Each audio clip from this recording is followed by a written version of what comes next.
দেশে এমপক্স সচেতনতায় বিশেষ উদ্যোগ গ্রহণ করেছে স্বাস্থ্য অধিদপ্তর।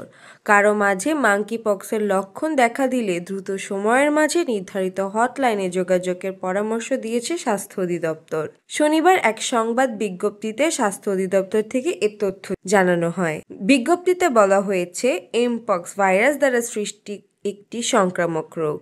এতে বেদনাদায়ক ফুসকুড়ি, লিম্ফার নড ফুলে যাওয়া এবং জ্বর হতে পারে। মধ্য আফ্রিকার Congo, Burundi, Rwanda, Uganda, Kenya সহ বিশ্বের অনেক দেশে ছড়িয়ে পড়েছে এটি। আপনার শরীরে এর কোনো লক্ষণ দেখা দিলে অথবা সংক্রমিত দেশে ভ্রমণের 21 দিনের মধ্যে এই লক্ষণ দেখা দিলে 16263 অথবা 10655 নম্বরে যোগাযোগ করুন। বিজ্ঞপ্তিতে আরও বলা হয়েছে, মাঙ্কিপক্স এক প্রকার সংক্রমিত রোগ। এর উপসর্গ অনেকটা জ্বর বা ফ্লুর মতো। এ রোগের আক্রান্ত ব্যক্তির সংস্পর্শে এলে এমনকি শ্বাস প্রশ্বাস থেকেও অন্য কেউ এতে সংক্রমিত হতে পারে। The Africa Centre for disease control and প্রিভেনশনের তথ্য মতে 2024 সালের শুরু থেকে জুলাই পর্যন্ত 14,500 মানুষ ভাইরাসটিতে আক্রান্ত হয়েছে। এ সময় মারা গেছে অন্তত 450 জন। Burundi, Central Africa Republican,